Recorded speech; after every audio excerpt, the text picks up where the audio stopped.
The National Weather Service's own forecast discussion, published at 4 o'clock this morning, used a phrase meteorologists don't reach for casually. Long duration heat wave, not a hot day, not a hot week, a long duration event, still building, with forecasters specifically warning that some areas are about to see their hottest temperatures of the entire year, or even the past several years. And layered directly on top of that heat, in a combination that's about to genuinely surprise anyone only paying attention to the temperature numbers, a renewed flash flooding threat is building across a corridor stretching from the Midwest through the central Appalachians. This is exactly what the Weather Prediction Center is forecasting for the coming week, why the combination of these two threats is catching even seasoned weather watchers off guard, and what you actually need to know before it arrives. Stay with me on this one, because the combination unfolding right now genuinely defies what most people instinctively expect from a dominant heat wave. And by the end of this video, you're going to understand exactly why. Drop a comment and tell me which side of this pattern you're actually experiencing, the historic heat or the renewed flooding threat, because I want to know just how far this split corridor actually stretches in practice. And if you want updates as this pattern continues through the coming week, subscribe now, because forecasters have already flagged this as a multi-day evolving event. Let's start with the heat, because it's the piece of this forecast currently producing the most immediate visible danger.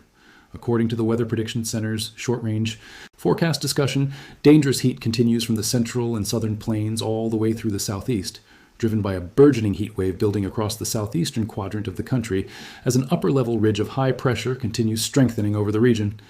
Heat advisories are currently in effect across a huge stretch of territory, from the southern plains through the deep south and into the southeast, with extreme heat warnings,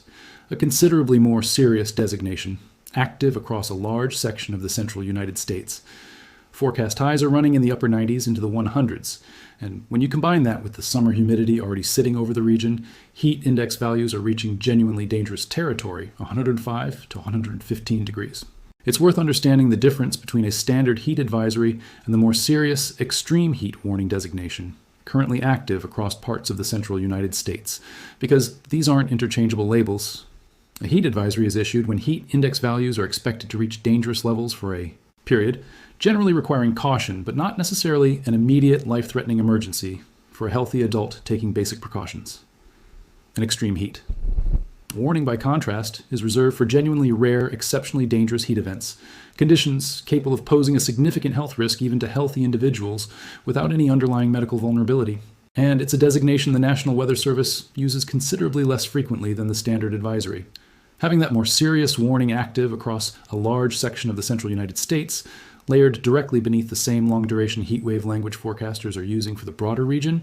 is exactly the kind of detail that separates this specific event from a routine summer hot spell. Here's the detail that should genuinely catch your attention, because it's easy to read past a number like 105 to 115 without fully processing what it means.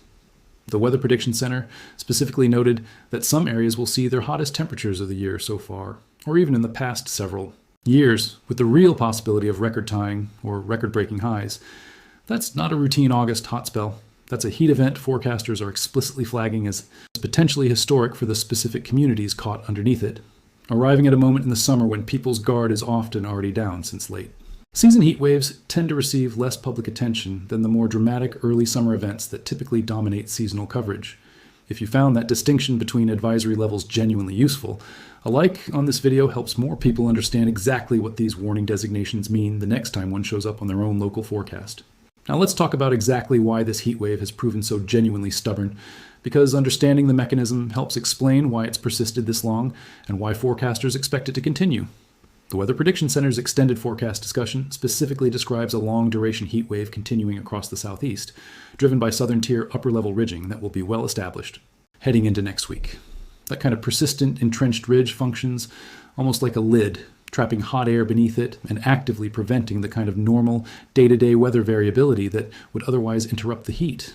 Ridges like this one don't simply move through in a day or two the way an ordinary weather system does. They tend to hold their general position for extended stretches, which is exactly why this heat event has already run long enough to earn the specific long-duration designation from forecasters, and why the extended outlook continues showing that same ridge remaining well-established through the coming week. It's worth understanding why an upper-level ridge tends to persist for so much longer than a typical faster-moving weather feature, because the physics behind that persistence genuinely explains why this specific heat wave earned the long-duration label in the first place. Ridges of high pressure are, in a meteorological sense, genuinely stable atmospheric features, self-reinforcing, structures that resist the kind of disturbances that would normally push a weather pattern along. Once a ridge builds strongly enough, it can effectively block the jet stream from moving through its usual, more variable path, forcing storm systems and cooler air masses to detour around it entirely, rather than passing directly through and breaking the pattern down. That blocking behavior is precisely why some heat waves resolve within a day or two, while others, like this one, can persist for the better part of 2 full weeks, the difference coming down to just how strongly and how completely the underlying ridge has managed to lock the broader atmospheric pattern in place. Let's talk about the second half of this forecast now, because it's the piece that genuinely catches people off guard, precisely because it seems to contradict everything the heat wave headlines are telling you. At the exact same time this historic heat continues baking the south and southeast, the Weather Prediction Center is tracking a heavy rainfall and flash flooding threat, continuing along a completely different corridor, stretching from the Midwest through the central Appalachians and across the central high plains. That's not a minor, secondary mention buried in the forecast discussion. It's specifically flagged as a continuing threat, with the extended outlook adding that the heavy rain threat gets renewed in the Midwest specifically by Tuesday, and that rainfall amounts are forecast to peak in the Midwest on Tuesday and the Great Lakes on Wednesday, with a genuine flash flooding threat attached to that peak. If you've made it this far into the video, subscribe now, because the mechanism connecting these two seemingly opposite hazards is genuinely one of the more interesting parts of this entire forecast. Here's why most people don't see this specific combination coming, and it's worth understanding the mechanism directly, because it reveals something genuinely important about how large-scale weather patterns actually work. To the north of that same upper-level ridge responsible for the southeast's historic heat, the Weather Prediction Center specifically describes relatively active flow-producing rounds of rain and thunderstorms across the northern tier of the country. A ridge of high pressure doesn't simply sit in isolation, unrelated to everything happening around it.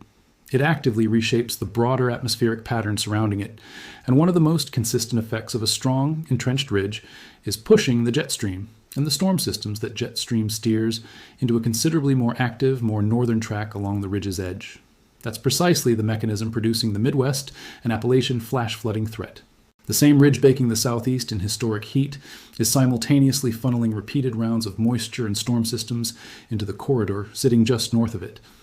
It's worth understanding exactly how forecasters distinguish this kind of ridge-driven storm track shift from a more random, coincidental round of storms, because the distinction matters for understanding just how confident the Weather Prediction Center actually is in this forecast.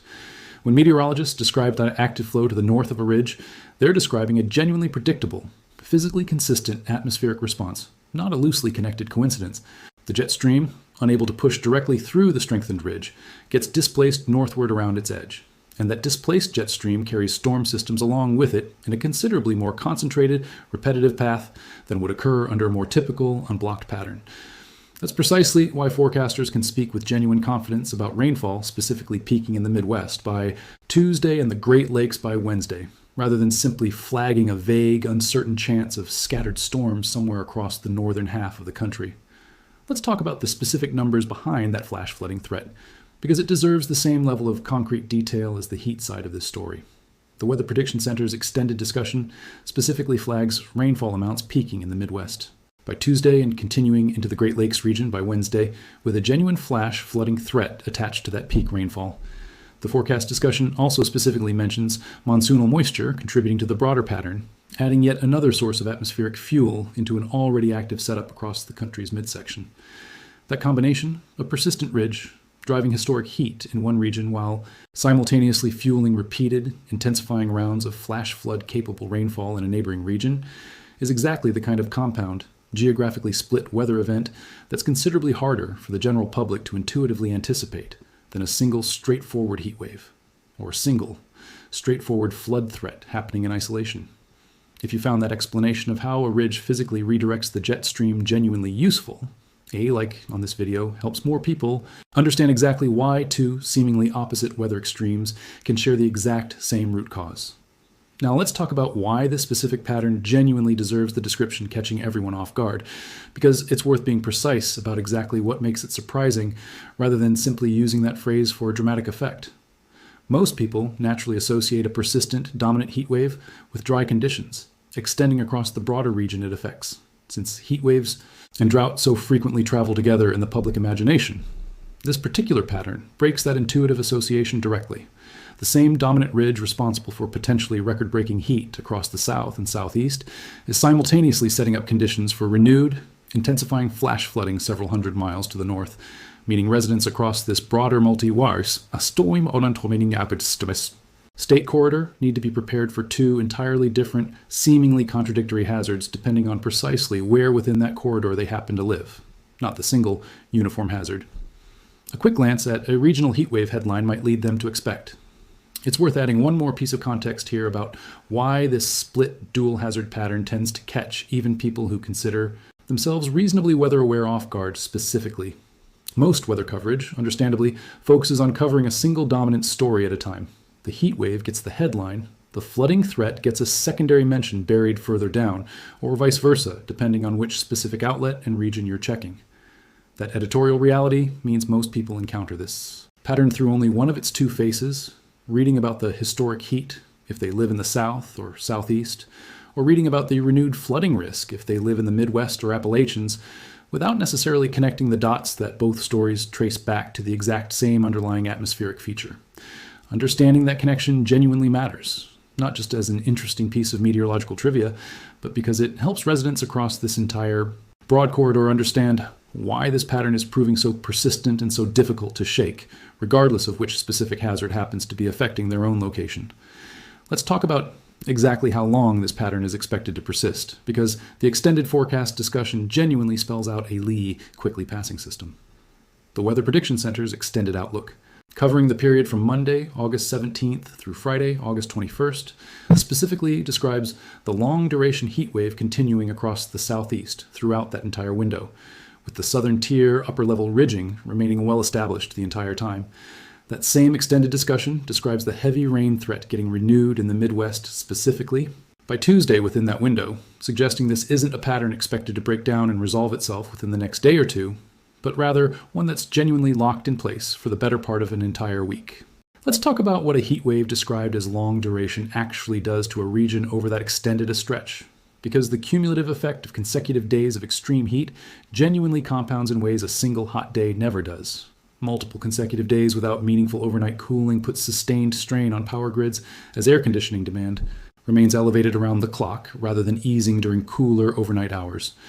It compounds heat-related health risks for vulnerable populations, since a body that doesn't get a genuine break from dangerous heat, even overnight, faces considerably higher cumulative risk than a body dealing with a single hot afternoon followed by a comfortable, cooling night. And it places sustained strain on agricultural operations across the affected region, since crops and livestock facing day after day of extreme heat with no real relief window face genuinely different stress than they would from an isolated single-day heat spike. Let's talk about the flash flooding side of this equation with that same level of practical detail, because understanding exactly why renewed rainfall poses such a specific danger requires understanding what's likely already happened to the ground before this next round even arrives. When a region has already experienced earlier rounds of heavy rainfall, exactly the pattern the Weather Prediction Center describes as continuing along this corridor, the soil's capacity to absorb additional rainfall diminishes considerably. Already saturated ground sheds new rainfall almost immediately as surface runoff rather than soaking it in,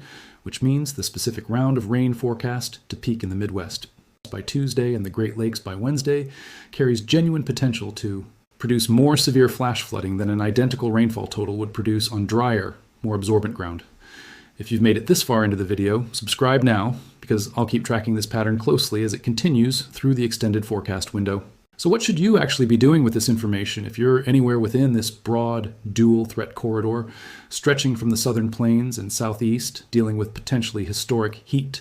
through the Midwest and central Appalachians, facing renewed flash flooding risk?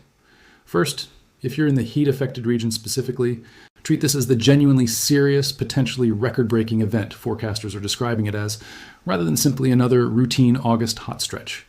Build in real breaks from the heat throughout each day, not just when discomfort becomes noticeable, and check on elderly neighbors or anyone without reliable air conditioning, since heat-related illness and death disproportionately affects people isolated at home without anyone nearby to notice worsening conditions.